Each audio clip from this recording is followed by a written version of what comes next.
Know why the Twin Counties was named the most charitable area in North Carolina? It's because the generous folks of Edgecombe and Nash gave $120 million to charities last year. Do you know how many children play in teams in the Twin Counties? Well, 2,500 kids are learning to be good sports in athletic leagues all across Nash and Edgecombe.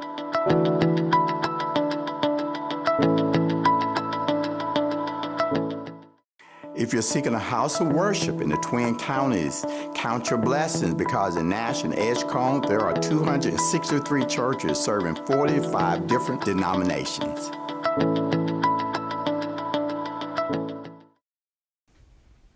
Hello and welcome back to City Beat. I'm your host, Tamika Keenan-Norman, and if you're just tuning in to the show today, it's all about public safety. We do want to thank Police Chief James Moore for coming in and telling us about some of the crime stats and some of their community engagement efforts of the police department. And right now joining us is Fire Chief Mike Varnell to expound on the accomplishments and successes of the fire department. How are you? Great, Tamika. How are you today? I'm doing well. Glad to see you. Glad to be here. Yeah, and you know, I was thinking about you the other day. I was like, has Mike been on the job for a year yet? How long have you? Well, I was named interim in January of last year, and then sworn in March. So it's right at a year. So we're right at a year. Time flies. It does. This has been the fastest year of my career. Yeah. Now, I was just talking about, you know, some of the successes of your department. You presented with the Rocky Mount City Council, their committee of the whole meeting not too long ago. You talked about community engagement efforts, which I don't think a lot of people think of with the fire department. What are some of your community engagement efforts? Well, to start off, I mean, people think fire departments are reactive, but we really try to be proactive. So we try to reach out and engage the community. We engage over 12,000 people per year through our engagement opportunities.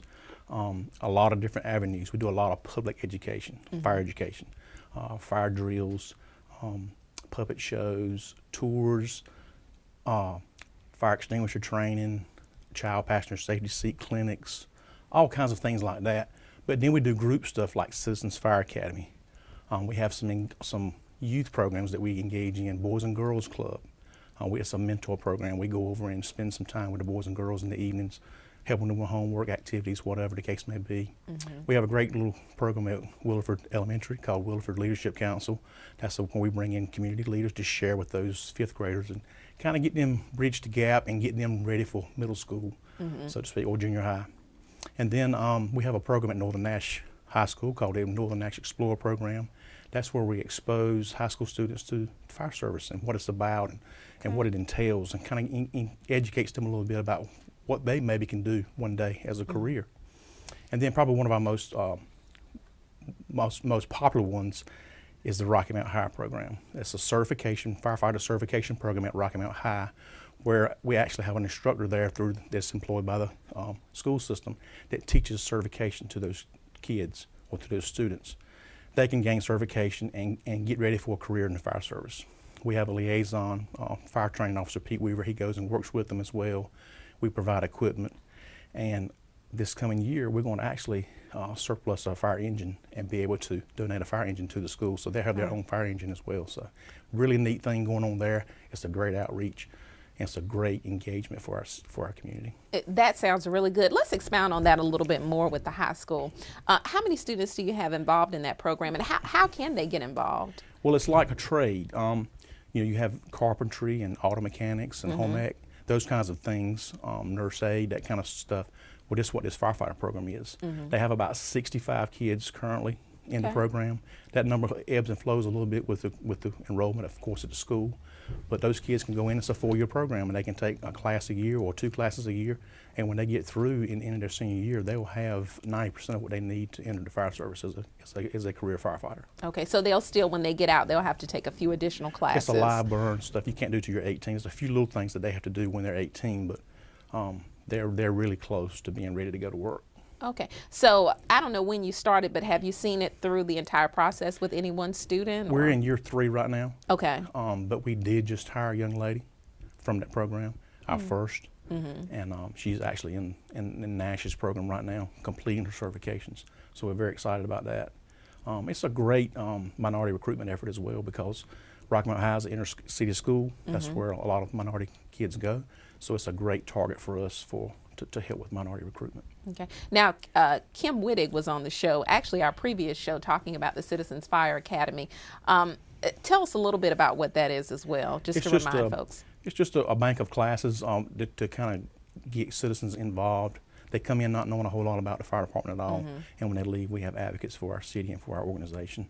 They learn all the different things that we do. They learn all the programs and services that we deliver. And we let them get a little hands-on as well. You know, they do the fire extinguisher training. They do some CPR training. They get to go. This last class, I actually was able to take them to a working fire, and they actually saw a fire burning and saw the guys in action, and they had a lot of questions. And they learned a lot, and it's really, really a good program for the citizens to learn more about our city organization. And I don't know if you would consider this community engagement, but my experience with the fire department has been with car seats. You know, because I have a 15-month-old. Right. So I went there. Your guys taught me how to put in that car seat. And even when you turned it around after he turned 1, they showed me exactly what to do. Because so many people have them in incorrectly. It's a great program where our guys train. That's what a lot of people get it confused. They think, well, I go in, they put the car seat for me, and I pull away. But it's more of an education. We train you how to put it in. That way, when you change cars or you buy a new seat, you can actually, you know the proper way to put it in. Exactly. Because I think 90-some% of the ones that are put in by parents are put in incorrectly. So. Well, they were very nice, very helpful as well. It saves a lot of lives that we really can't document because you don't know the lives that we did save in that, but we know it saves lives. Now, your community engagement efforts, do you feel that they help to create more awareness or even better recruitment for the department? Absolutely. They make everybody more aware of what we're doing, what we're about. It kind of breaks down some walls, some barriers, to let them inside of our organization and see what we're all about and see that our people are good people and professionals and really engaged in our community and invested in our community. So it's helped our recruitment efforts a lot as well. Okay. As I'll speak more about as we go. Okay. And speaking of what you're all about, I think sometimes, you've been on the show before and we discussed this, but I do want to remind folks, because when you think about the fire department, you think about fire suppression and that's it. Right. You're talking about community engagement, but what else is the department responsible for? Well, fire is our thing. I mean, that's what everybody knows us by. But, we run over 10,000 calls for service a year. Well, 80% of those calls are emergency medical in nature. So heart attacks, strokes, diabetes, all those kinds of things we go to are a lot of medical. So we do a lot of medical training, a lot of hours spent in the medical field.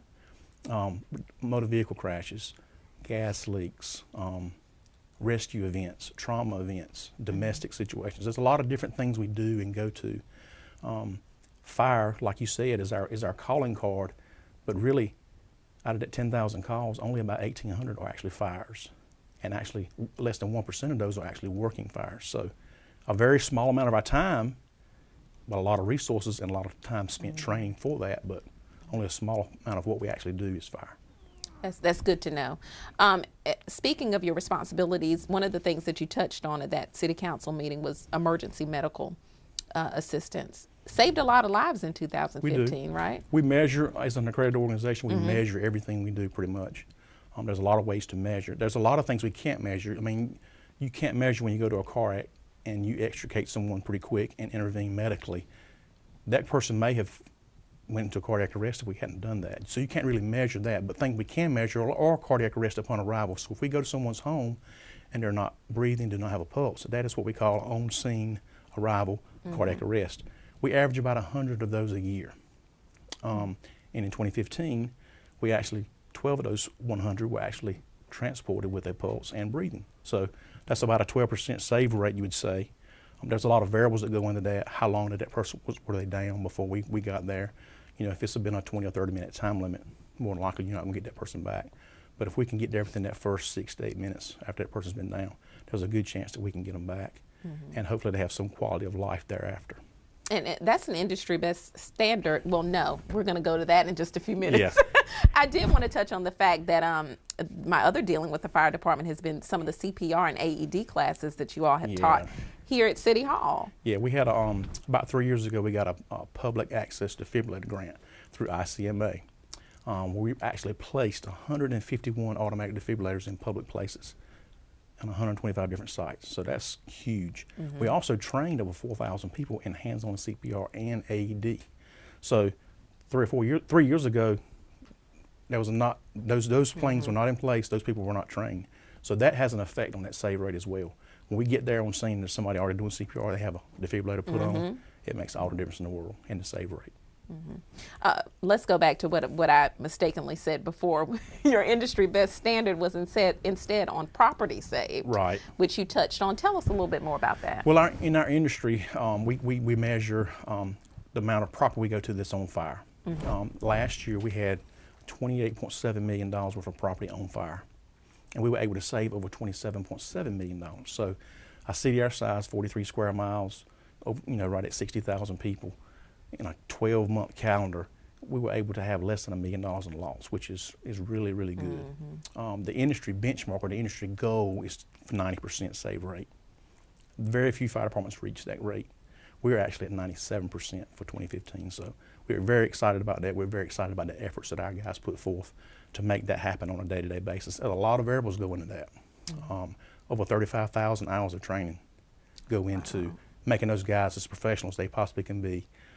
Location of stations, reliability of equipment, all those things kind of go into that. Dispatch center from the police department, they're part of that equation as well, getting us out quickly. Our turnout times and our locations, as I spoke of, all those things vary into that. Because on fires, you have about an 8-minute, it's almost like cardiac arrest. 8 minutes is kind of the golden time. We want to get there within. Okay. Fire's about the same thing. You want to be there within 8 minutes because a fire could start from infant stage to flashover in 8 minutes. And when you have a flashover, then it's more likely you involve the whole structure. So we want to get there as soon as we can to make intervention and make that situation better. So you've really got to be on it then. We do. 8 minutes passes fairly quickly. It does. Yeah. And we do very well with that. We're around the 7-minute mark. That's from Mrs. Jones picking up the phone, that turnout, that call processing time through dispatch, our turnout time from the time we get the call to the time wheels are rolling, and then that travel time from the time the wheels roll to the time we put the brake on at Mrs. Jones's house. So we're at about the 7-minute mark, and that's an industry best practice as well. So we do really well in that area. Wow. We talked about recruitment a little earlier. Let's go back to that, because one of the things you started, which I thought was really great, you started not long after you became fire chief, was your open house. Right. First time you had done this ever, right? It's something we're very involved. A lot of us are very involved locally, regionally, state level, and even on a national level. So when you do this, you get to interact with a lot of professionals in our industry, and you get to see the industry best practices. That is an industry best practice to have open house recruitment fairs or open houses. So we started doing that this year. We had one right prior to our hiring process and one during the hiring process. And what it did from 2014 numbers to 2015 numbers, it increased our eligible candidates by 125%. So that was huge. So not only did it increase the numbers, but it gave us a better diversity.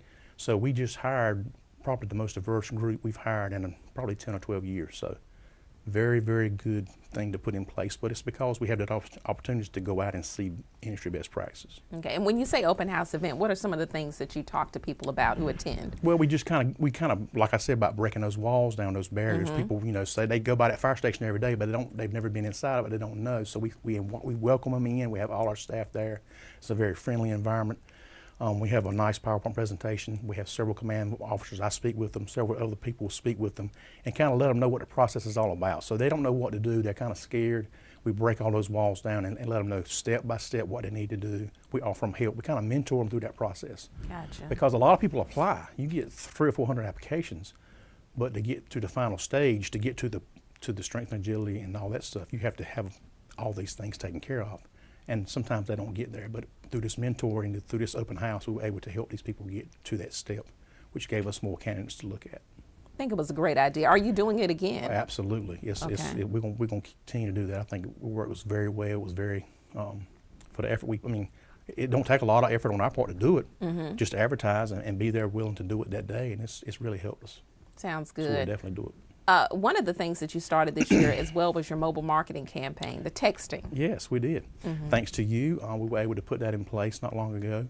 And it's everybody's tech savvy now. Everybody's on their phones, and that's how they communicate through social media in different ways. So it's very simple. You just text RM Fire to 55469, and what it does is it actually signs you up on your phone to hear about news or events or initiatives that we're putting out. You'll be the first to know, and it keeps you in touch with your fire department. Yeah, so we encourage folks to sign up for that. Absolutely. It's a great program. Anything else you want to mention? It's just, I just want the community to know how much effort our guys put into, and I say guys, I mean guys and girls, how much effort we put into making our community a better and safer place. We're very committed to continuous improvement. We put a lot of effort into that, and we really want to make the community a better place to be. And we thank them for their support, because without their support and city council support, we couldn't do the things we do. So it's a team effort, and that's kind of what we try to embrace.